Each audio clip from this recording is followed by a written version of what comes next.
Los fármacos pueden ser antianginosos y preventivos y antianginosos. Los betabloqueantes son preventivos y antianginosos. Las estatinas son preventivas, también pueden ser antianginosas. Por lo tanto, hay bastantes cosas que pueden sonaros parecidas. Voy a presentar simplemente los temas que se tratan. No voy a entrar en detalle de los contenidos de los temas, simplemente algunos temas de discusión interesantes que me han parecido en cada una de las partes que está dividido este módulo, y os voy a presentar simplemente para que veáis lo interesante que va a ser seguir este curso. No se trata de que ahora mismo desentrañemos lo que hay, sino que consideréis que va a ser útil para vosotros el seguir este curso, en concreto el tercer módulo. Bueno, este es el objetivo del tercer módulo: presentar las novedades en lo que se refiere a directrices y estudios clínicos relacionados con el control de los factores de riesgo, sobre todo en prevención secundaria y también algo en prevención primaria, y ya el doctor López Sendón ha avanzado algunas de las cosas. Como decía, es fundamentalmente presentar los nuevos trabajos y las nuevas directrices sobre los aspectos más interesantes en prevención. Y los tres aspectos que me parecieron interesantes a la hora de diseñar este módulo son los típicos de siempre: el estilo de vida, los fármacos preventivos o vasculoprotectores y las estrategias de aplicación o de actuación frente a la prevención. En cuanto En cuanto al estilo de vida, dentro de este módulo, en los diferentes apartados, tanto en el sílabus, que son artículos completos, como en los artículos de revisión, como en las hot topics que se llaman, o si queréis debates, o en los trabajos relevantes, los temas que son interesantes y que se pueden encontrar en ese módulo serían todos estos. Las recomendaciones oficiales sobre el consumo de grasas, que ya mencionaba en su presentación el doctor de María, la relación de la obesidad con el riesgo, que como sabéis se puede considerar bilateral. Se habla en el trabajo que se presenta ahí de lo que se llama la paradoja de la obesidad en las diferentes enfermedades cardiovasculares, no solo en la insuficiencia cardíaca, sino también en la cardiopatía isquémica. Hay algunos artículos que hablan de cómo estamos cumpliendo, o mejor dicho, cómo están los pacientes cumpliendo el estilo de vida tras un infarto de miocardio, y como os podéis imaginar, la conclusión es bastante demoledora. El famoso tema de las diferencias entre ambos sexos en cuanto a la incidencia de enfermedades y en cuanto a la intensidad de los tratamientos y de las estrategias preventivas. El vino y el riesgo cardiovascular, que ya lo mencionó el doctor López Sendón, y la meditación y otros aspectos relacionados con la psique y el riesgo vascular, que también se mencionó antes. En cuanto a los fármacos, hay el gran capítulo de los hipolipemiantes, y en los hipolipemiantes hay trabajos sobre las estatinas.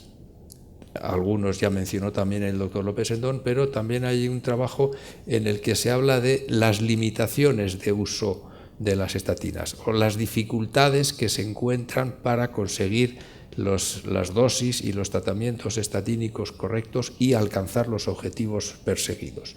Este es un artículo que es muy interesante porque es muy práctico. Cómo se siguen y se controlan las terapias en diferentes entornos. El tema clásico de las terapias combinadas, en qué casos está indicado añadir algo más a las estatinas y en qué momentos y cómo. Y luego el amplio campo de los inhibidores de la PCSK9, que también está ahora mismo bastante de moda. Bien, el segundo grupo de los fármacos vasculoprotectores sería el de los antiagregantes. También se solapa un poquito con el primer módulo que el doctor San Martín presentó. Los riesgos del abandono de la aspirina también se acaba de presentar. Hay un artículo muy interesante sobre la aspirina en prevención primaria, que se usa más de lo que se debería, o menos, depende de los casos. El famoso tema de la duración de la terapia antiagregante doble, en qué casos debe prolongarse y en qué casos debe acortarse. Y el famosísimo tema también de las combinaciones de antiagregantes con anticoagulantes, cuando hay indicación de unos y otros, por ejemplo, cardiopatía isquémica con fibrilación auricular, cardiopatía isquémica con patología valvular, etcétera, y toda la cantidad de trabajos que hay mezclándolos, pues hay algún artículo en el que pone un poquito de orden en este tema, ¿no? Todavía no hay unas directrices sólidas, pero por lo menos se intenta racionalizar un poco la cantidad de posibilidades que hay de combinar estos dos grupos. El tercer tema de vasculoprotección se refiere a diabetes, hipertensión arterial, y aquí también hay los grandes temas de debate de siempre. ¿Cuáles son las cifras de control idóneas en el paciente con cardiopatía isquémica o en el paciente con diabetes? El otro tema que antes ya también se mencionó de pasada, el riesgo cardiovascular de los antihiperglucemiantes o de los hipoglucemiantes, tanto los que aumentan el riesgo cardiovascular, que son casi todos, como los nuevos que pueden disminuirlo, y en ese asunto hay una revisión muy interesante también. El famoso debate sobre la mortalidad con los bloqueantes del receptor de angiotensina comparados con los inhibidores de la enzima de conversión, y el riesgo de los betabloqueantes, que cada vez está también discutiéndose más, y en este módulo también hay un artículo de opinión sobre el riesgo de los betabloqueantes.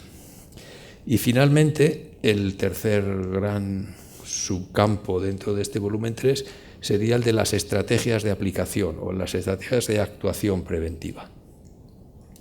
Hay algunos artículos también interesantes relacionados con el infarto sin lesiones coronarias, el MINOCA que antes hablaba el doctor López Sendón, el amplio tema de los polifármacos o de las combinaciones de fármacos en comprimidos únicos, el papel de los estudios de imagen para decidir qué tratamiento preventivo utilizar y a qué intensidad o con qué objetivos. Sería, digamos, la otra cara de la moneda de lo que hablaba antes el doctor López Sendón de los biomarcadores. Esto sería vía técnicas de imagen. Y luego el campo de las terapias frente a los mecanismos de la inflamación, del que no voy a decir nada porque ya se habló antes.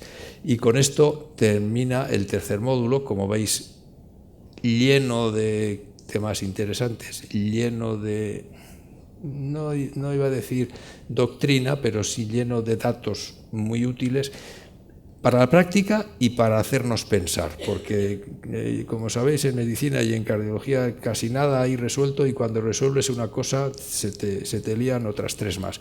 Y por eso el planteamiento de este tercer módulo es, por un lado doctrinal, es verdad, pero por otro lado también presentar todos los debates, aunque no se llegue a la conclusión. Había un francés que decía, es mejor remover los temas sin decidir que decidir sin remover.